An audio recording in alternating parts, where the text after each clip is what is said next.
近日，香港娛樂圈炸咗鍋，唔係因為邊部新劇大爆，亦唔係因為邊個小生俾人封殺，而係因為一個81歲嘅老人家 TVB 資深藝人李家鼎，被自己嘅家務事搞到天翻地覆。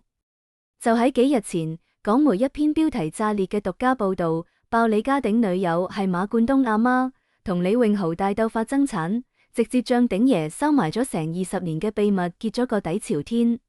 你冇聽錯，同鼎爺拍拖20幾年嘅圈外女友 Viva， 竟然就係 TVB 力捧小生馬冠東嘅親媽。呢個瓜大到咩程度？大到馬冠東本人只能夠回覆一句鼎爺家事我唔方便評論，然後配2個合十表情，全程閉默。但事情原冇咁簡單。75萬分手費去咗邊？李詠豪點解對親老豆爆粗？馬冠東憑咩資源好過李家鼎親仔？今日我哋就嚟爬一爬呢場比 TVB 任何一部溏心風暴都要狗血嘅豪門恩怨。第一章，鼎爺呢世人真係被自己嘅心軟搞掂咗。要講清楚呢場風波，我哋要先將李家鼎呢個人摸透。李家鼎，人稱鼎爺，今年81歲，17歲入行，喺 TVB 演咗幾十年綠葉。直到2016年阿爺廚房爆宮，身家先漲到幾百萬。錢一多，麻煩就嚟。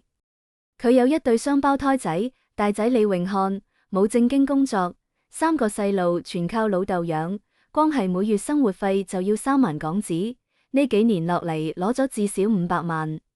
細仔李詠豪稍微爭氣啲，自己做餐飲生意，2024年仲娶咗台灣老婆 Agnes。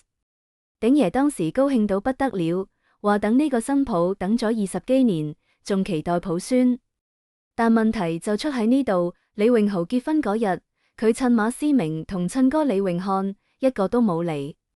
第二章，思明離世，成為一切爆發嘅導火線。直到3月底，前妻思明因病去世。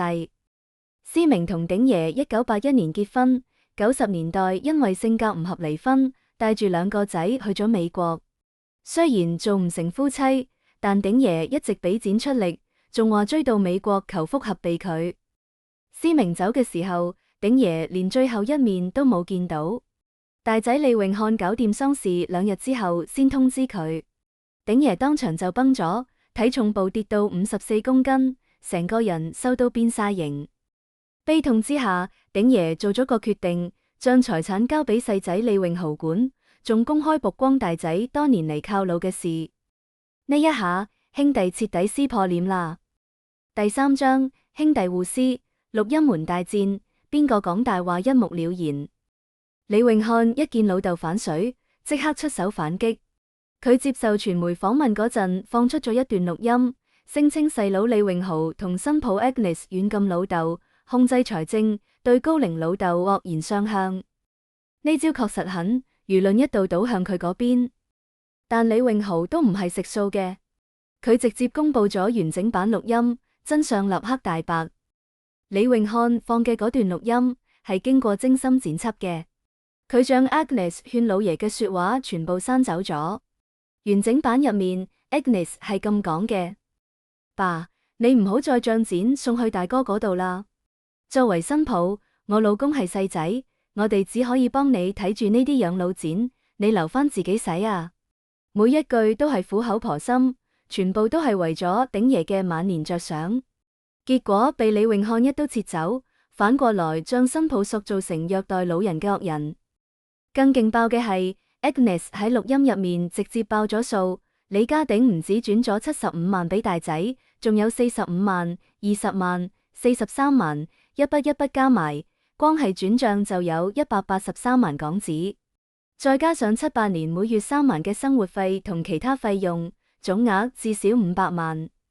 而鼎爺點解要偷偷轉錢？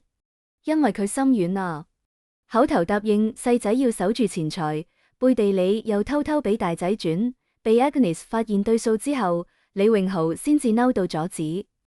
呢個就解釋咗點解李詠翰對新抱 Agnes 恨之入骨，唔係因為咩家庭矛盾，而係 Agnes 斷咗佢嘅財路。第4章，重磅炸彈 Viva 嘅真實身份。兄弟爭產嘅瓜仲未消化完，東周刊5月26日又掉咗一粒核彈。據知情人士爆料，李家鼎拍拖超過20年嘅圈外女友 Viva， 真實身份竟然係 TVB 黨工小生馬冠東嘅阿媽。Viva 細鼎爺約10歲，後生嗰陣學過護理，後嚟做經絡理療，醫術據講相當唔錯，曾經幫人工受孕失敗嘅女士成功懷孕，仲令癱瘓8年嘅病人重新企返起身。佢早年離異，獨自帶住2女一仔生活。2006年，同樣經歷過離婚嘅鼎爺喺一次朋友聚會上面置咗佢，2個人性格互補，好快就行埋一齊。呢20年嚟，鼎爺一直對外稱 Viva 係圈外女友，從來冇提過佢同馬冠東嘅關係。而馬冠東亦從來唔喺公開場合提呢層關係，對家事極度低調。但始終究包唔住火。據知情人士透露，正係鼎爺嘅引薦，馬冠東先至得以入 TVB 藝員訓練班，開展演藝生涯。2016年鐵馬戰車開拍嗰陣，鼎爺特登幫馬冠東爭取咗警長呢個呼份好重嘅角色，馬冠東憑呢個角色獲得飛躍進步藝員提名。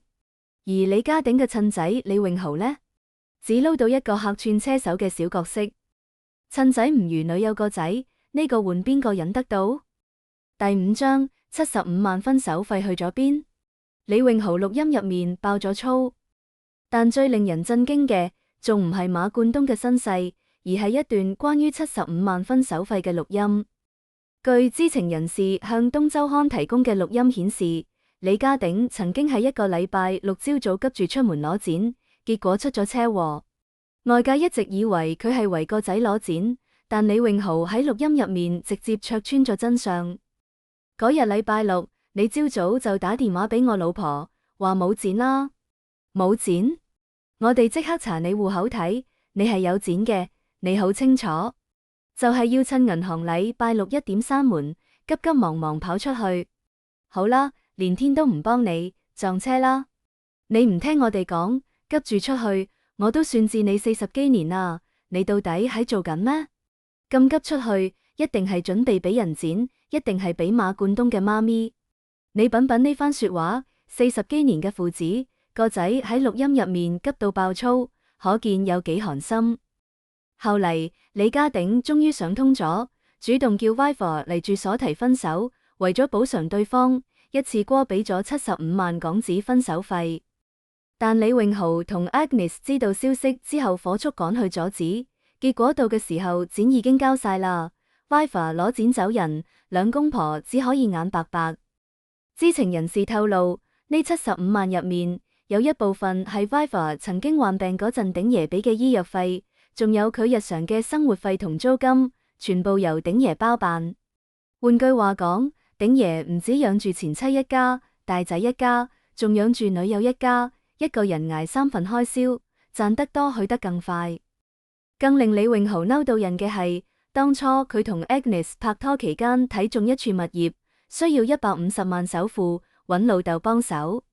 結果鼎爺竟然要求讓 Viva 嘅大女做中間人，最終呢間樓冇買成。李永豪對 Viva 嘅怨恨徹底爆發。第6章馬冠東嘅態度，全程閉默，只回咗一句說話。事情搞到呢個地步，所有人都喺度等馬冠東表態。港媒聯絡到馬冠東之後，佢冇正面回答任何問題，只係講咗一句：鼎爺家事我就唔方便評論啦，配咗2個合十嘅表情。講真，呢個反應已經好說明問題啦。如果佢同鼎爺真係普通朋友，完全可以否認或者澄清，但佢選擇咗回避，呢個就等於默認啦。有網友翻出馬冠東過往嘅訪問，發現佢對家事一直極度低調，從來唔提阿媽嘅感情生活。佢喺單親家庭長大，主要靠阿媽撫養。後嚟老豆喺2025年過身，佢仲喺社交平台 post 咗 BB 時期被老豆抱住嘅舊相，場面非常心酸。佢曾經哽咽住引用阿媽成日講嘅說話：夠唔夠錢使？家姐亦提醒佢：媽咪擔心你啊，你發多啲短信佢開心啲啦。馬冠東一直以買樓讓阿媽同住為目標努力工作，由銀行戶口得返幾嚿到而家攞大獎，確實勵志。但如今無端端被捲入呢場風波，對佢嘅演藝事業嚟講，真係無妄之災。第7章，楊思琦嘅平反，當年講嘅全部都係真嘅。講到呢度，不得不提一個人，楊思琦。楊思琦當年同李榮豪拍拖9年，2011年單方面分手。分手原因係佢搭上咗內地富豪吳戌，仲未婚先孕生咗細路。當時佢話分手係因為對方屋企嘅問題，話住喺李家嗰陣同奶奶同大伯關係唔好，唔被尊重，好似個透明人。佢仲話李榮豪賺嘅錢全部交俾阿媽，仲被嫌賺得唔夠多，大伯又唔做嘢冇擔當。當年呢啲說話一出嚟，李家嗰邊集體反駁，楊思琦被鬧到狗血淋頭，話佢分手啦仲潑髒水。結果呢？15年後，李家自己爆出嚟嘅家醜，同楊思琦當年講嘅幾乎一模一樣。2026年5月母親節，楊思琦帶住個仔出席活動，被傳媒追問呢件事，佢全程冇講一句李家嘅壞話，只係話一開始根本唔知最近出咗呢啲事，係開直播見到網友俾我打氣先知道嘅。人要向前望，過去嘅事就唔好再揪住唔放啦。提到鼎爺暴瘦，佢話挺心痛嘅，真心祝福佢可以快啲養好身體，少受啲折騰。提到舊愛李榮豪，佢話分手之後就冇聯絡過啦，各自有咗各自嘅家庭，過好自己嘅日子就得啦。呢份大氣同體面真係令人佩服。咩叫格局？呢個就叫格局。第8章，鼎爺嘅深情人設仲立得住嗎？最後我哋嚟講下最諷刺嘅一點。李家鼎喺各種訪問入面一直強調自己對前妻思明一往情深，話離婚係一生最大嘅失敗，多次求復合被拒，仲話做唔成朋友，但可以係親人。思明過身之後，佢痛哭、暴瘦、食唔落飯，睇落確實深情。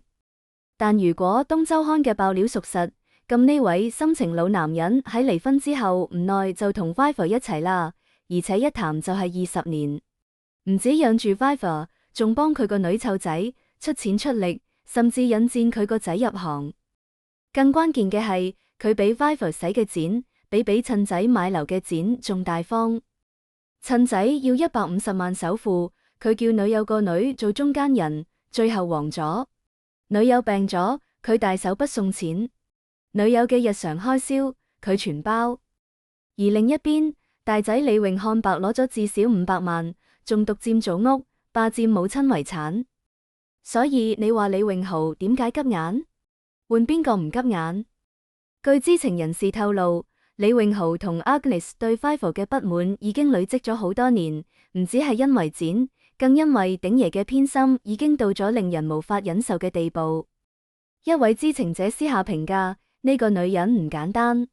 81歲嘅李家鼎演咗一世夫，估唔到人生呢出夫，比任何一部 TVB 劇集都要精彩。前妻走啦，佢喊到撕心裂肺，兩個仔為咗佢嘅錢打到頭破血流。拍拖20年嘅女友被曝光係馬冠東嘅阿媽，75萬分手費話俾就俾。趁仔買樓被搞黃，反而幫女友個仔攞資源上位。佢呢世人心軟係病，心情係真，糊塗都係真。而李榮豪呢，由被楊思琦拋棄嘅痴情仔，到而家剛起成個家嘅頂梁柱，佢用一段段錄音，一次次公開回應，將真相擺喺所有人面前。至於馬冠東呢個被鼎爺一手帶入圈嘅後生仔，而家被捲入呢場風暴，只能夠閉默。但唔理佢講唔講，呢層收埋咗20年嘅關係，已經再收藏唔住啦。呢場豪門恩怨，原未結束，我哋且睇後續。你點睇呢件事？歡迎留言討論。